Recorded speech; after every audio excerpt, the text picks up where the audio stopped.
criminoso. Domingo, 30 de agosto. O Fantástico começa agora com os detalhes do plano para matar o pastor Anderson do Carmo.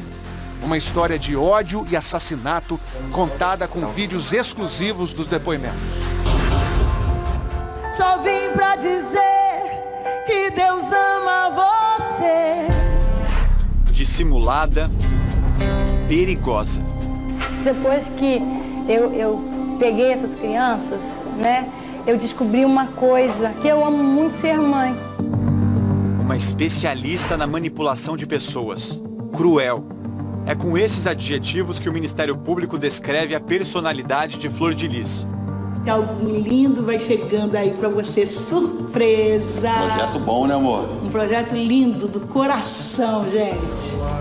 O Fantástico teve acesso exclusivo a depoimentos de filhos e pessoas próximas à família que revelam como e por que Flor de Lis criou uma falsa imagem de uma família evangélica, feliz, conservadora e unida. Na verdade, tudo isso era um grande enredo para ela alcançar a propulsão financeira e política. Tudo isso com a ajuda dos familiares. Ele foi efetuou os disparos em cima dele. E claro que a Flor de Lis tem a ver com isso. Certeza absoluta que ela tem. Madrugada de domingo, 16 de junho de 2019. O pastor Anderson do Carmo é assassinado a tiros na garagem de casa. O choro da pastora não convence, muito menos os depoimentos. As contradições começam desde o início, desde as primeiras versões, tá? No dia do assassinato, Flor de Lis afirmou que ouviu uma série de disparos de arma de fogo, sendo inúmeros, não sabendo precisar quantos. Mas 2 semanas depois, ela relata os tiros em detalhes numa entrevista ao Fantástico. Pá. Eu ouvi 4 tiros seguidos e mais 2. Não é o que diz o laudo do IML, que aponta pelo menos 30 perfurações. A principal contradição foi aquela tese levantada por ela do latrocínio. Desde o início, logo assim que o crime foi cometido, que teria sido perseguido por uma motocicleta e que à frente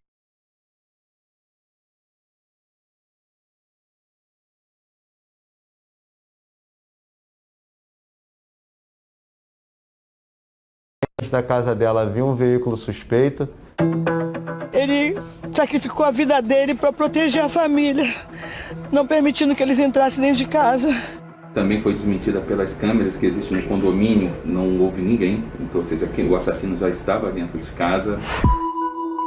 Mas como um assassino numa família tão perfeita? Flor de Lis conta que começou a adotar as crianças na década de 1990. Ela criou uma narrativa emocionante. E eu via muitas mães chorando a morte dos filhos, eles ainda estando vivos. Uma mãezona com dezenas de filhos adotivos. Estudam juntos, o passeio é juntos e eles se amam como se fossem irmãos de sangue. E essa bela história conquistou programas de TV, jornais, virou até filme com atores famosos. Fala, dona, qual é o problema? O problema é que esse menino que está jogado aqui, você tá vendo? Ele tem que ter mais uma chance.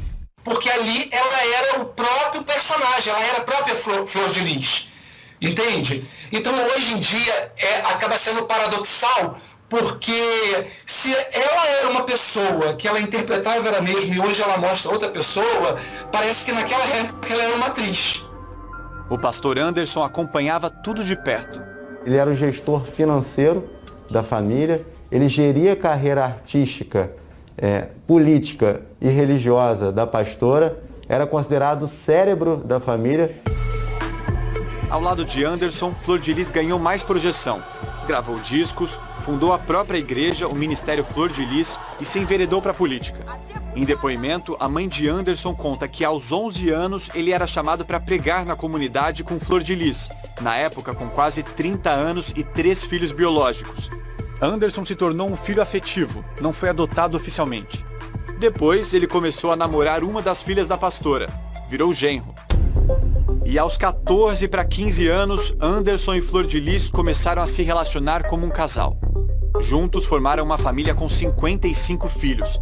Flor de Lis diz que 4 são biológicos, mas a investigação descobriu que um destes filhos, justamente o único com o pastor Anderson, na verdade foi roubado da genitora e registrado falsamente como filho biológico do casal.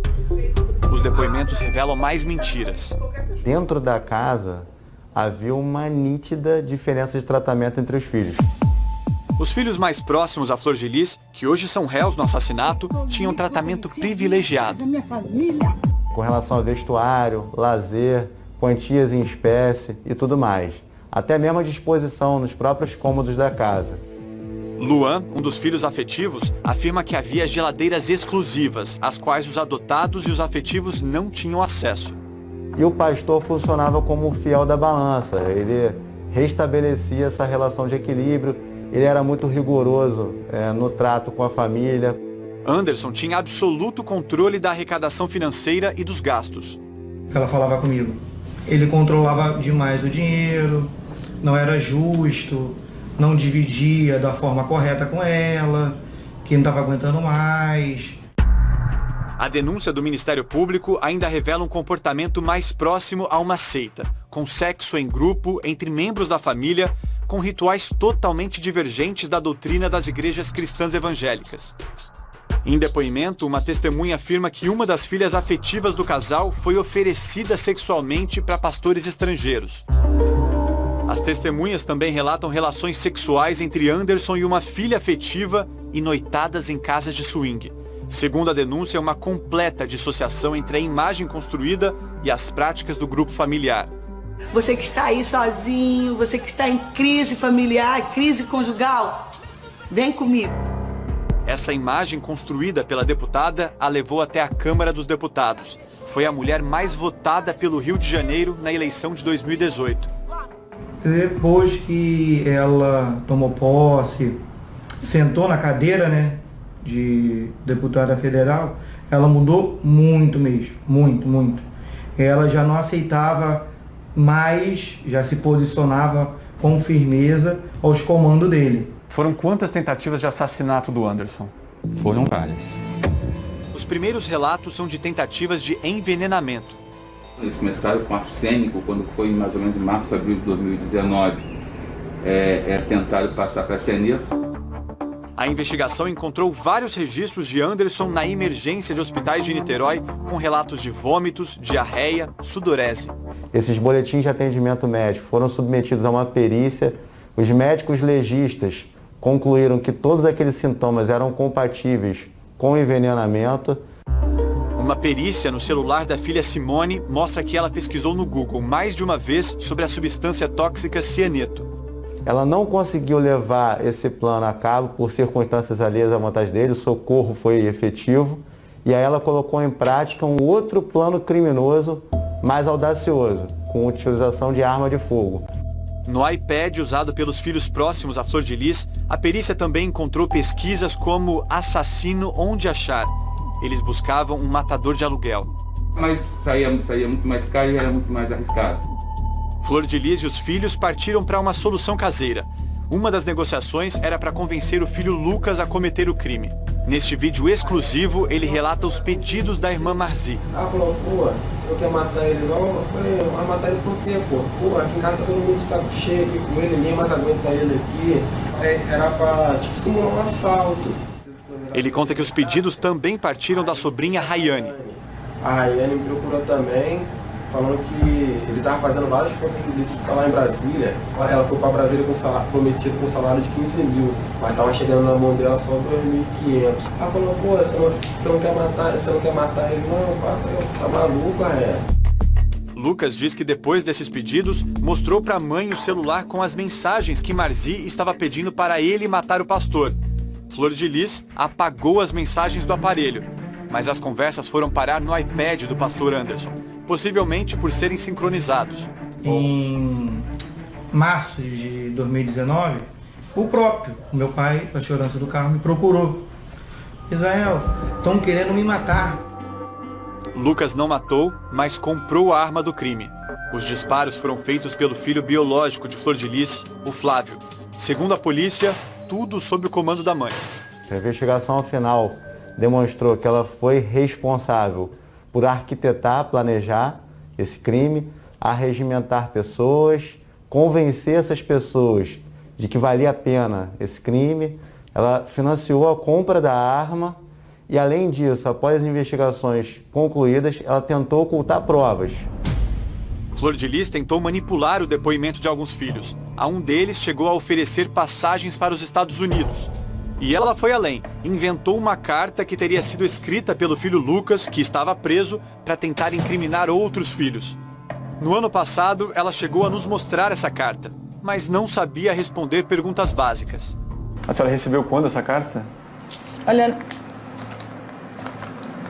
tem uns 10 dias, por aí, uns 5, 3 dias, eu não lembro direito.